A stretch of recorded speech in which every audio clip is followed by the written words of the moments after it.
Hello again. This is Gail Cameron from My Pocket Coach's Leadership Lesson Series. Today's leader is an extraordinary engineer. I must admit that I love coaching engineers because they argue about everything, and for good reason. They want to make the world a better place than what it is. So most engineers have an enhanced IQ, this wonderful analytical processing ability, because their bridges stand and their tunnels allow megaliters of water to flush from one region to the next. Imagine you're the engineer in charge of one of the most prestigious infrastructure projects in the region. You run a multidisciplinary team of specialists. You look after the community needs as well as nurturing the next generation of engineers. This engineer is a professional civil engineer, registered with the Engineering Council of South Africa, and he has to manage and implement large-scale water-related infrastructure projects, manage bilateral relations, serve the interests of all parties to the Lesotho Highlands Water Project, whilst ensuring institutional performance and compliance to governance. This is a tough job. We have pleasure in welcoming Tente, the Chief Executive of the Lesotho Highlands Development Project. It's wonderful to see you again, Tente. Wonderful to see you again, Gail. And hello to your audience as well. Good morning. Lovely to have you here. So, we live on a dry continent. It is prone to desertification and severe drought. As the Chief Executive of the Lesotho Development Highlands Authority, what message would you like to send the viewers who are on this program about saving water? Thank you. Thank you again, Gail. Before I start with the preservation of water or saving water, I would like maybe to touch on highlighting the importance of water.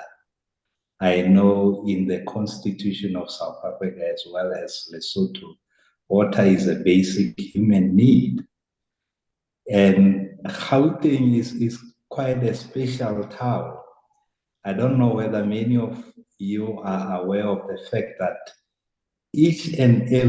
most of the cities in the world are built on areas that has abundance of water. So before a city can be established, one of the key elements to find is water. In the case of Gauteng, that wasn't the case because the driver was gold. So the city was built for purposes of extracting gold close by. So the water had to find the city. That's why the Lesotho Highlands Water Project came into being. But I think it's important, one cannot overemphasize the importance of saving water. A small change in our habits will make a huge difference. And fresh water is a finite resource. So we need to look after it. Preserving it is not just an environmental responsibility. It is necessary. It is a necessary step in ensuring sustainable future. So for me, I think we shouldn't just take water for granted. We need to ensure that we use it sparingly. Currently, we are facing climate change, and climate change comes with a lot of variabilities that we are not used to, longer drought period and high flood periods. So we need to be able to adapt and do things properly to ensure that this important commodity, we always have it. There's a saying that the next world war will be on water. So that shows how important this commodity is. Yes, absolutely. Such a vital commodity. So meeting the demands of your water stakeholders and balancing that with your own country's needs must be a difficult one. We are aware that the communities, were displaced by this development. What has LHDA done to compensate them for their losses? Gail, you're correct in that reservoir occupy the land which was a source of livelihood for these communities. So it is not only an obligation for LHDA to compensate those who are displaced, but it's enshrined even in the constitution that people need to be compensated for their loss. In an ideal situation where land was available in abundance, we would choose to compensate land for land. Even though we've made provision for that form of compensation in our compensation policy, but we have other means of doing the compensation. We can compensate in cash, we can compensate in kind, meaning we during the time of harvest, we provide people with maize and beans so that they are also able to draw what they could have drawn from their fields had their fields still existed. And the quantities are determined from the point of view of assuming the best soil, the best environmental conditions. It rains when it's supposed to rain, the sun shines when it's supposed to shine, and there are no pests and nothing. So you can imagine that when we compensate in kind, we actually do more than it would be anticipated under normal circumstances. But lo and behold, you find that that's not the preferred means of compensation by the affected communities. Everyone goes for cash. Who doesn't like money? We all do. And you know what happens with money. Within a few days or a few months, if they've taken lump sum, it's all gone. And their lives remain destitute, to be honest. So compensation in the context of the Lesotho Highlands Water Project, it's a highly complex and controversial subject. And our approach is that it's a two-pronged approach. The first point of compensation is where we compensate for the asset, the loss of asset. And this is where we say we can, if you lose land, we had that alternative been there, we would give you land for land, or we would compensate you in kind for the produce, or we compensate in the form of money. So preference for LHDA would have been a lump sum, but we realize that people may not be able to use those sums of money elegantly. So we've made provision to say for the same amount, you can be compensated over 50 years. But there's still a debate of whether 50 years is enough when somebody was going to have a field for life, or whether the compensation, the money compensation or pulse compensation should be for life.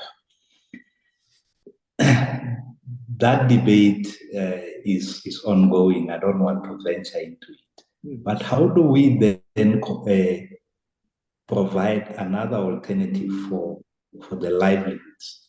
We are having this livelihood programs, interventions that we feel it's our obligation to maintain the livelihoods of the communities out there. So compensation in the form of money or pulse, we say that's compensation for the asset loss. But for the livelihoods, as LAD, we still have the obligation to make sure that the people's livelihoods or the standard of living is no lesser than what was obtaining before the time of impact. Mm-hmm. That is a legal requirement. Very, very complex issue. I'm just chatting with you earlier. You mentioned that you've developed a new strategy, so that's very exciting. But what are some of the challenges that LHDA is facing right now? With the new strategy? No, with overall. Overall. Because we know you've switched off two major points that are, for maintenance for a 6-month period, which has become quite controversial in South Africa. No, we'll come to that later, the tunnel outage, Gail. Let's talk about the challenges that we're facing at the project. As you mentioned in your opening remarks, that this is a highly complex environment with multitude of stakeholders, and the expectations always differ. And trying to balance that is a mammoth task. So we have issues around stakeholder expectations and how they need to be managed. Often we refer to the birth of the LAWP as a consequence of the double coincidence of needs, where South Africa was looking for better ways with the increasing water supply, with the increase in the industrial and household demands. So the demand in Gauteng for water was increasing. And on the other hand, Lesotho was looking for alternative ways of generating revenue and being independent in energy supply. So that was the double coincidence of needs that we often refer to. But the same coincidence of needs, they are also conflicting.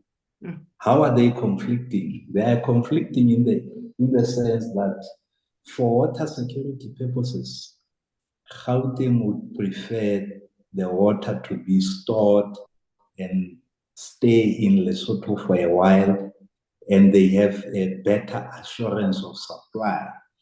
But on the other hand, from Lesotho point of view, we need to transfer as much water as possible, because as we do that, we generate revenue in the form of royalties. We also generate electricity supply for the country. So already there is that conflict that needs to be managed. Other challenges from the environmental point of view, we have degrading wetlands. And these wetlands play an important part in the water system. Usually when we explain the LAWP model, we say the rain, the snow will fall on top of the mountains, and as that flows on top of the mountains, it flows into the wetlands, and those wetlands retards the velocity of water. As it retards the velocity of water, it prevents a lot of soil erosion. The water then gets held back in those sponges of the wetlands, and they help purify it. As it comes out of the wetland, it's sparkling clean, and we produce one of the best quality water in the world. Rand water will be the first ones to jump up and down if the quality has changed, because it costs a lot more to them to clean water per liter if the quality has gone down. So as soon as they notice something, they are the first ones to raise a bell to LADA. What is happening there? Yes. We are beginning to see a lot of metal ions in the water. What is happening? And then we are able to say this is the source of pollution. So we having that. And now just speaking about pollution, the issue of coexistence between the LAWP and the mines, because the mines also are important for the country in terms of generating revenue and driving the economy. But the mines also now, if the effluent coming out of the operations is not properly managed and treated, it flows into the rivers and finds its way into the LHDA dams. So that coexistence is also important to be managed as well. There are issues around funding resources, because the economy, there is a downturn in the economy. It's no longer easy to manage this project. So we need to optimize our activities to ensure that we are able to survive as the organization. Maybe touching on the final one, job opportunities. Everybody sees maybe the Lesotho Highlands Water Project, because of the ongoing construction. That's where the attraction is. That's where everybody feels there is opportunity for jobs, and that's not always the case. And in the end, LHDA is in the middle of it, because everybody wants a job, but we cannot be able to accommodate everyone. So there are many challenges, and we are operating in a very dynamic environment, Gail. If you know, the life of the project straddles number of things, including changes in government, changes in priorities, and those always come with some challenges in trying to get new governments on board. So I wouldn't call it political interference, but those are the most important stakeholders, material stakeholders, that we always have to be on our toes to make sure that they are well informed, they are able to make informed decisions that affect us. So multiple complexities. And then, of course, you've got absolutely the relationship with the South African side, which is, you know, the Trans-Caledon Tunnel Authority. Tell us a little bit about that relationship as part of this complexity. The treaty is pretty much our Bible. This is where we draw on some of the rules of engagement, how we do things. There are certain things that were defined in the treaty as amended, of the obligations of the LHDA and the obligations of TCTA. So it is not as complex as people may think it is, because the jurisdictions or the demarcations are clear. LHDA is responsible for the project as far as the country Lesotho is concerned. We are an entity of the government of Lesotho, same as TCTA is an entity of the government of South Africa. So our responsibilities lie until the border between the two countries. Then TCTA takes over. So from the physical infrastructure point of view, the demarcation lines are very clear. And from the implementation and relationships, those are codified in the treaty. And I know the treaty is not perfect. On hindsight, there are certain things that can be improved, but I believe it's a very well written document. It was well ahead of its time, in my opinion, because if you see the number of officials from other countries coming into Lesotho to try to say, how are you doing it? As a country, Lesotho's partnering with a economic giant like South Africa, how are you managing it?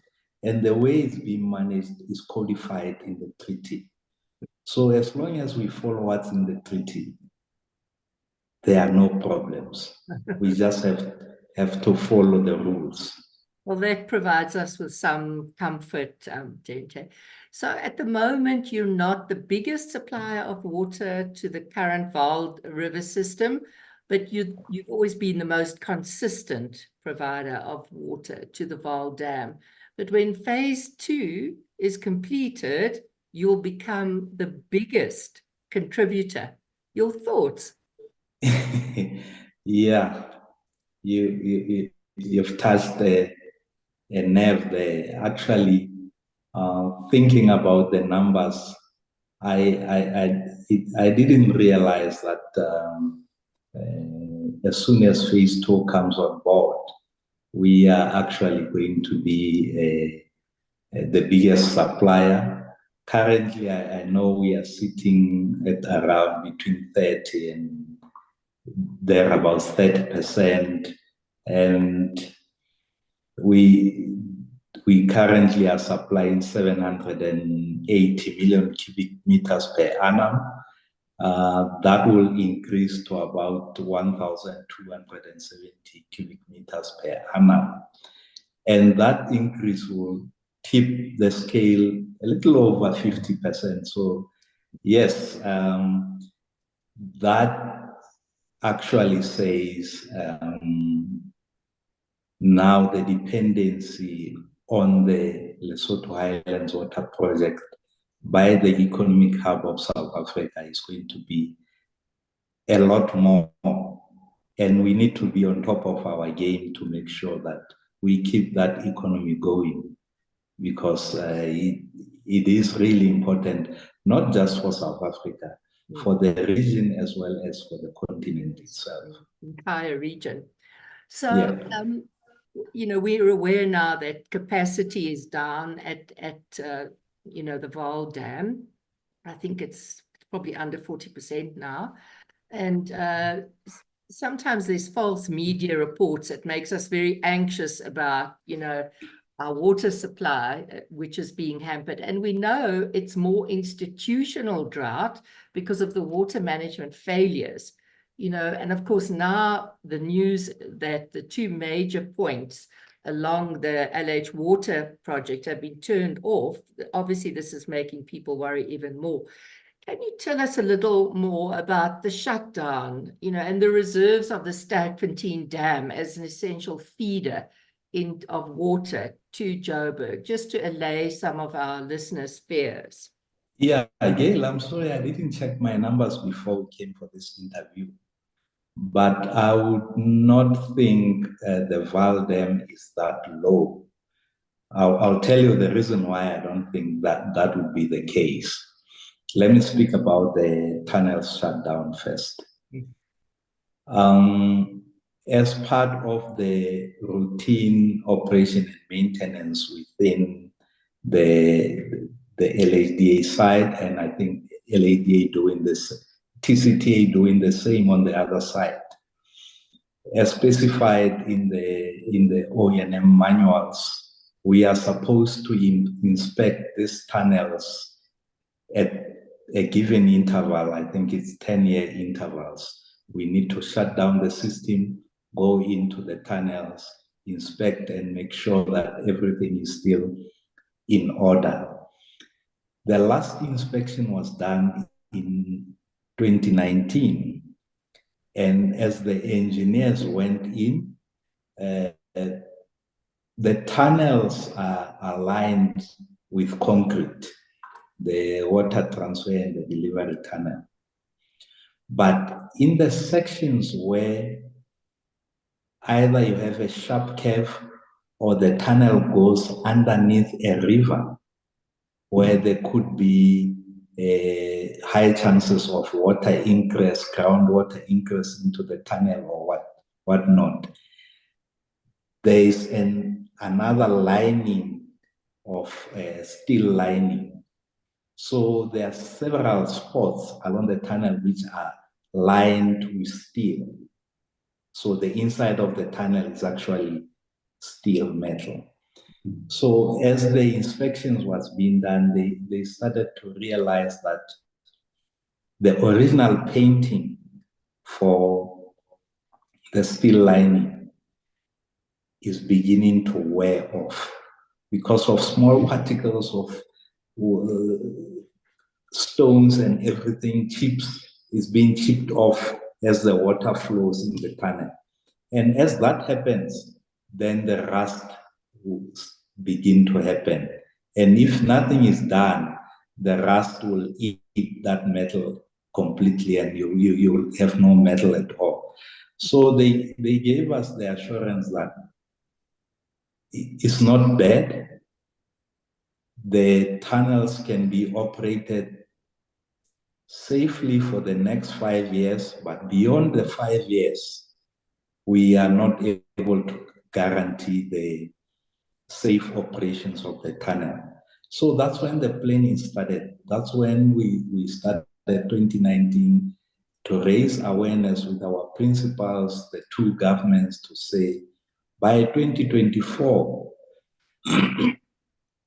we need to shut the system to do corrosion protection on the steel line sections.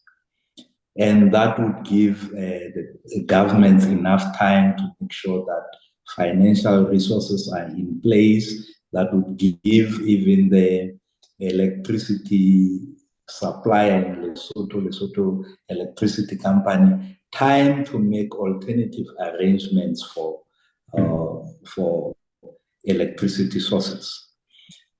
And that would give us time to plan this meticulously, and we don't want to leave room for error. So why October to March?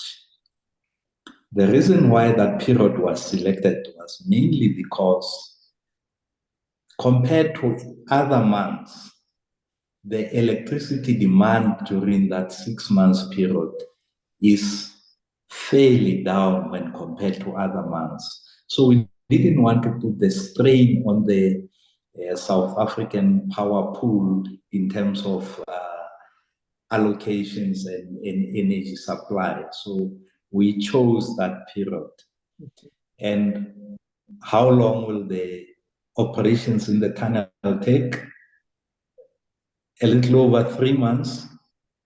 And one would ask, why are you not shutting down for 3 months or for 4 months?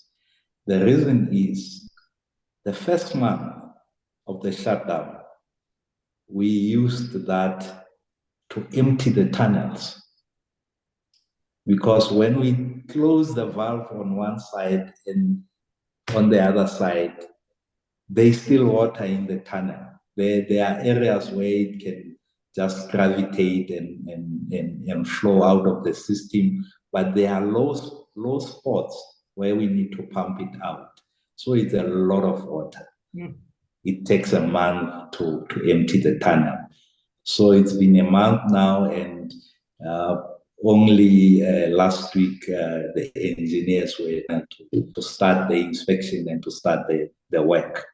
The final month again will be the month where we now let water slowly into the tunnel, because we cannot just open everything all of a sudden. We need to slowly release the water out, and getting it back in, you also need to slowly let it in so that it pressurizes slowly the tunnel, and only then we can start the flow. That is what is happening currently. So why I doubted your numbers in terms of the Valden, in order to mitigate this very same thing that you're talking about, from January this year, we started transferring more water on monthly basis than normal to accommodate the shutdown that will happen. So by the 30th of September, when we shut those valves down, we had transferred 700 million cubic meters out of the normal 780 that we do in 12 months. We did 700 in 9 months. So the remaining 80 will catch up when we open next year. So that was properly designed and anticipated. So for me, I would expect the Valdem to have a lot more water than normal at this time, at this point in time. So the challenges that you probably hear the public talking about is probably related to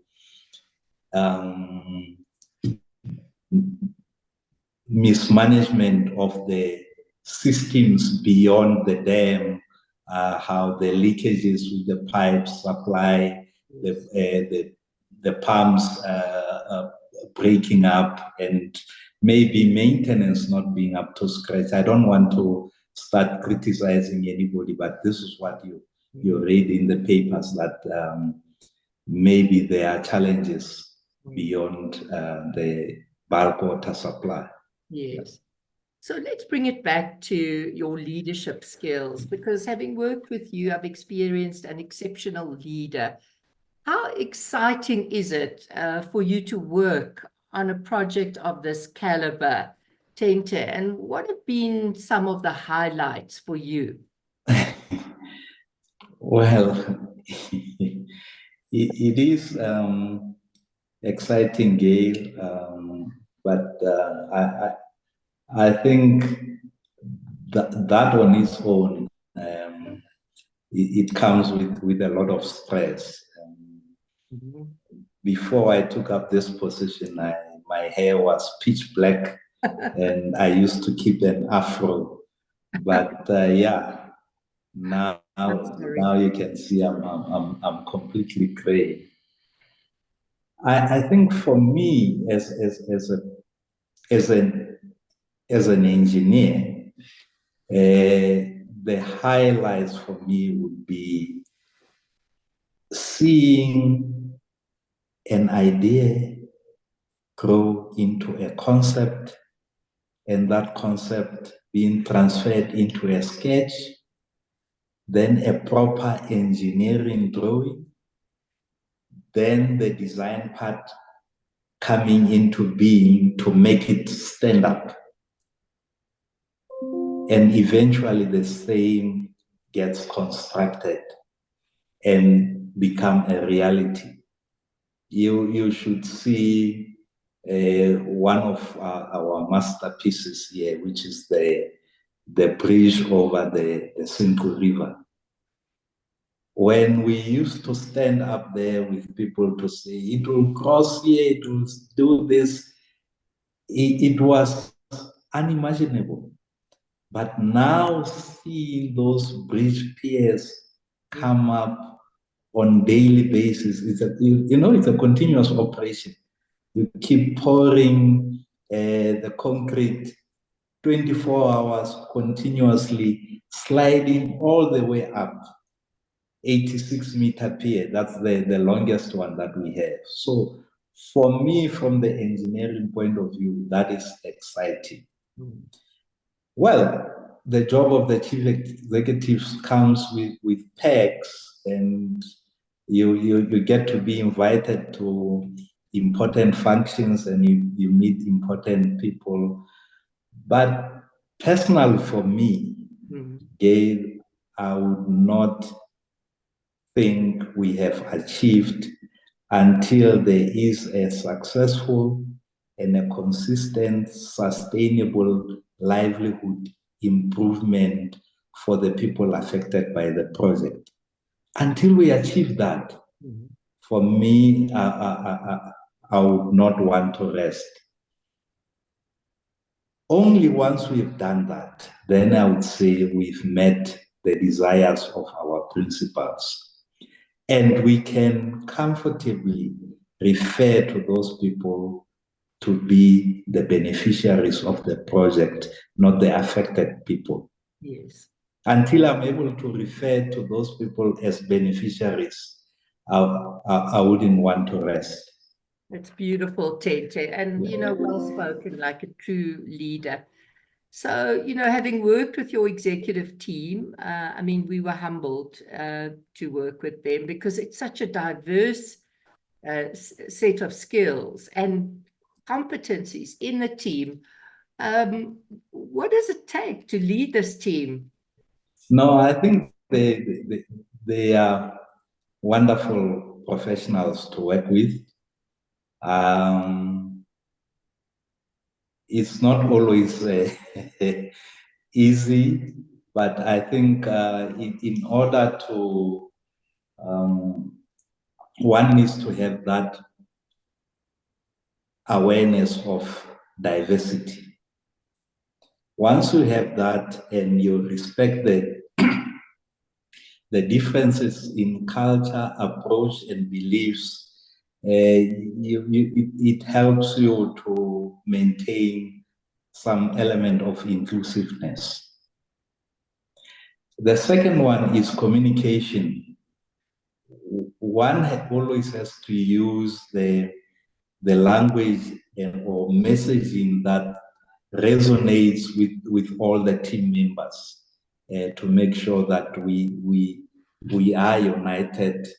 And also, one of the key things is always to depersonalize it and refer to the goals.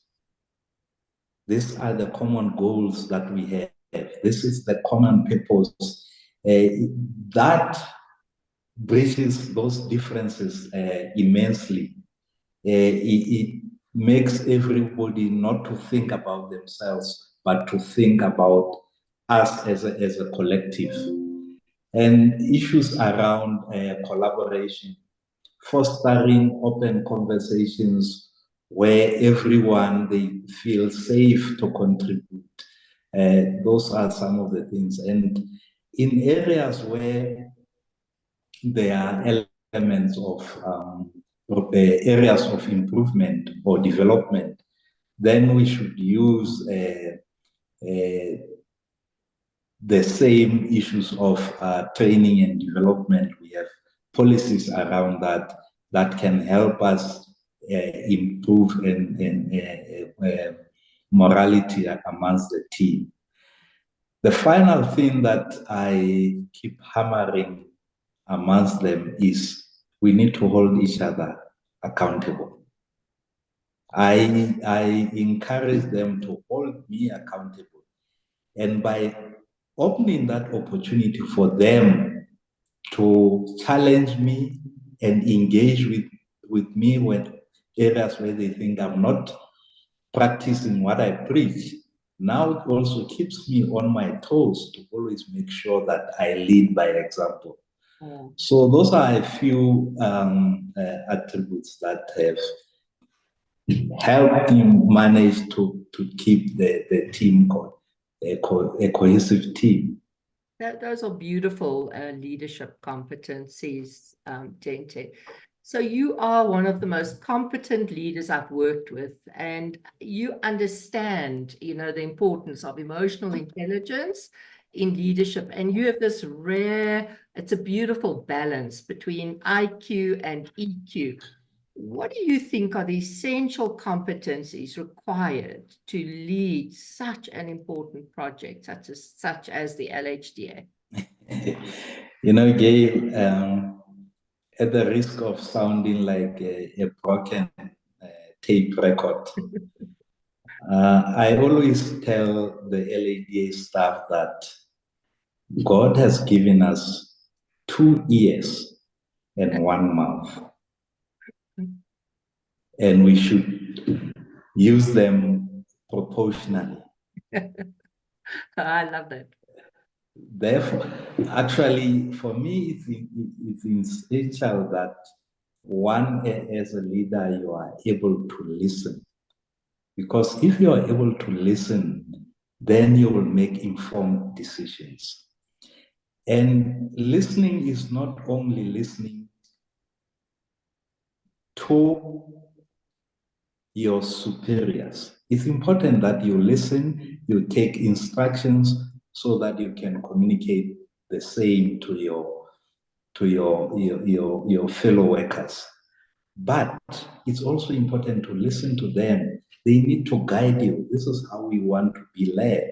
This is how, our preference. This is the style and approach that we would want from our leader.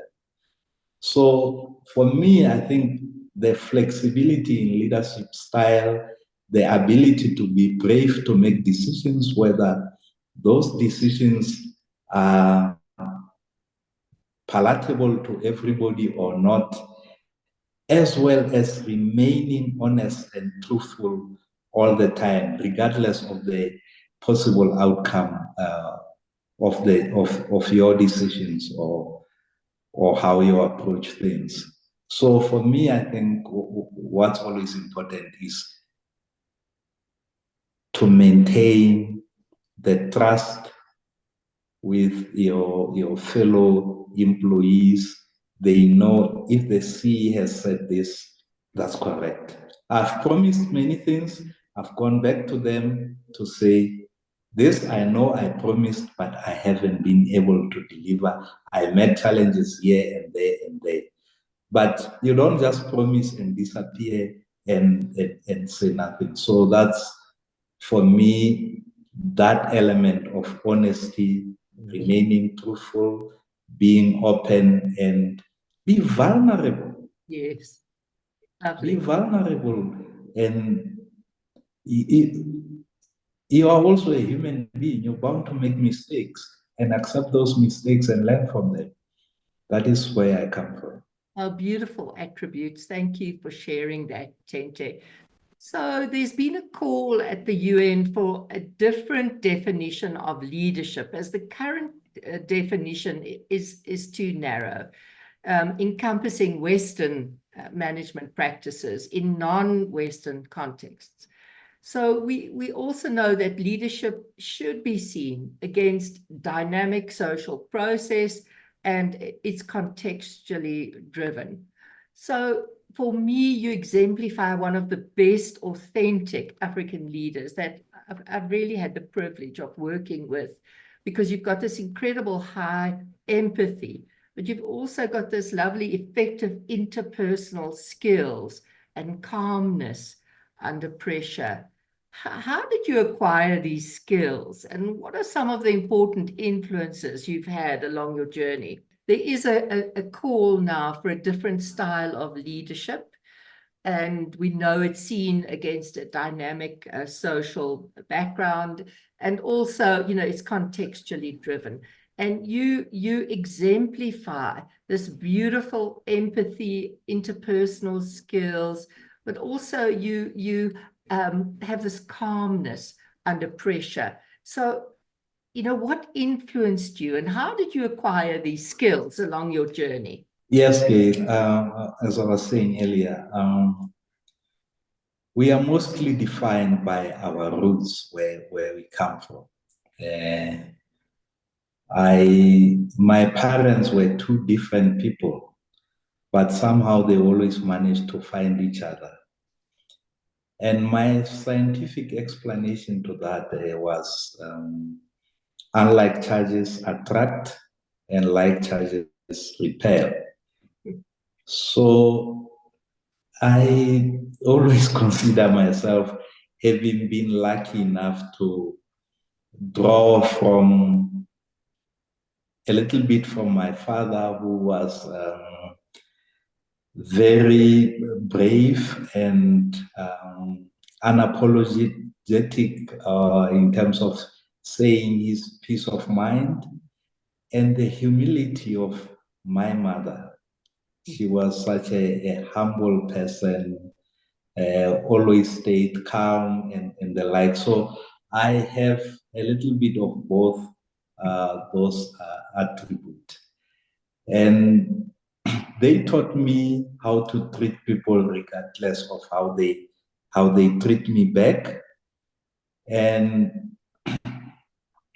I believe for me, God had a purpose for me.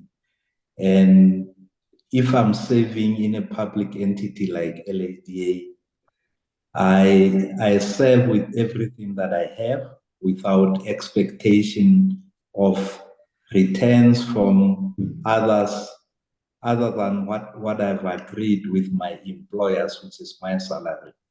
So for me, that is where it stems from. And again, I don't know whether this is cowardness or what. Some people may deem it to be cowardness, but I don't believe so. I am fearful of going to jail. So I steer clear of corruption at all times. So for me, that is a no-no, regardless of what it means, even if it means I have to lose my job. But every time I'm staying in the comfort of my own blankets, when it's real winter in Lesotho and the snow is up in the mountain and it's freezing cold, and I'm able to switch on that electric blanket, I always wonder if I were to go to jail, would I be able to survive? So that is one of the things that's keeping me on my toes. Oh, that's so funny. Tente, tell us a little bit about yourself. Share a little about Tente, the man, husband, father, son.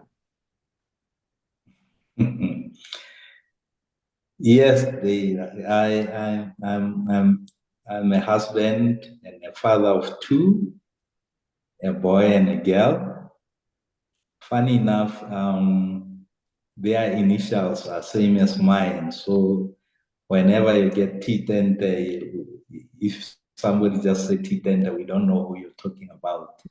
Because my son is Tuto and my daughter is Tabile. So there are many TTs in the house.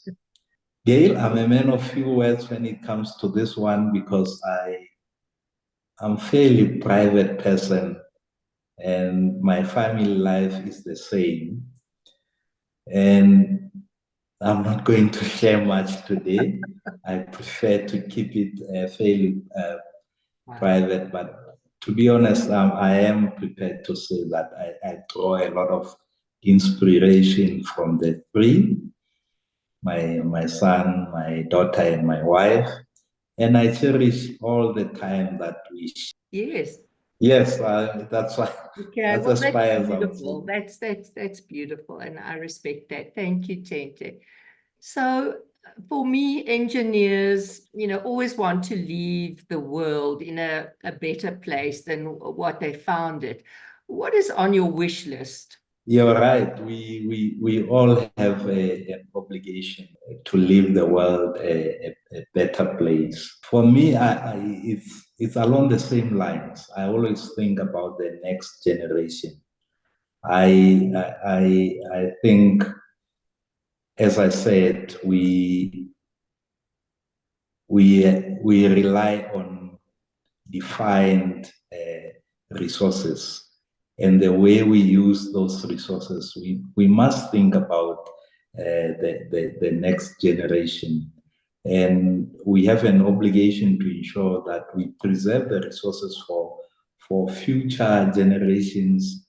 And we ensure that whatever developments we are doing, we're doing them in a sustainable manner. Because that is for our children. I wouldn't want to see my children or grandchildren suffering because of my actions of today. Beautiful. I love that. Thank you. And our last question is, what advice would you give to young engineers who wanted to follow in your footsteps? I think what is happening of late is the desire for quick success. And in the engineering world, that doesn't exist. You have to follow certain steps. If you miss one of those steps, you will never be a complete engineer. So my advice would be they stay patient. There isn't a better teacher than experience.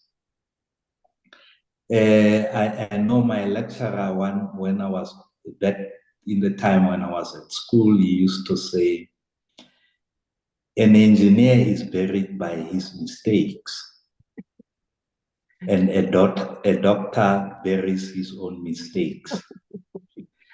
As the engineer, we build in these bridges, these dams.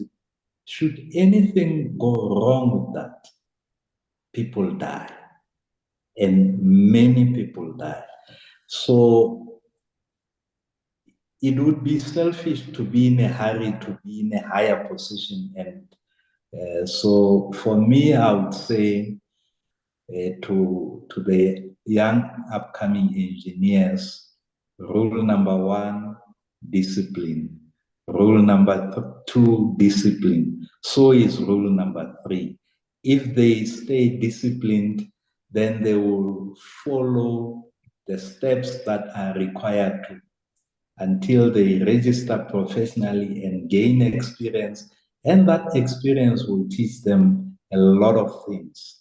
And discipline also speaks to certain established rules in the engineering fraternity, which one should never break unless he has enough experience to do so. So stay within the rules. That's discipline. That's why I keep on saying discipline, discipline, discipline. If you stay within the rules, you will make it to the elite.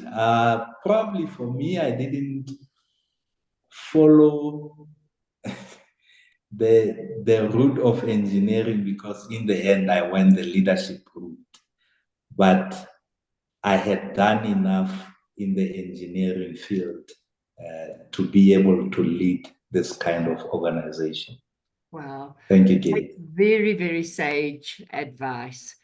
Thank you so much, Tente. It's been a real privilege chatting to you. Thank you so much for your contribution. I really appreciate it. No, thank you, Gail. I must say the leadership program that we did had a lot of influence on me. It restored my confidence because it confirmed that some of the things, even though maybe one was doing them from a natural point of view without necessarily applying any particular theory, that confirmed that some of those are important factors in the theory of leadership. So I must thank you for having been my coach. And should the opportunity come again and in future, I would grab it with both hands. Thank you. Thank you, Tente. Take care and God bless. All right. Thank you. Bye. Thank you. Bye-bye.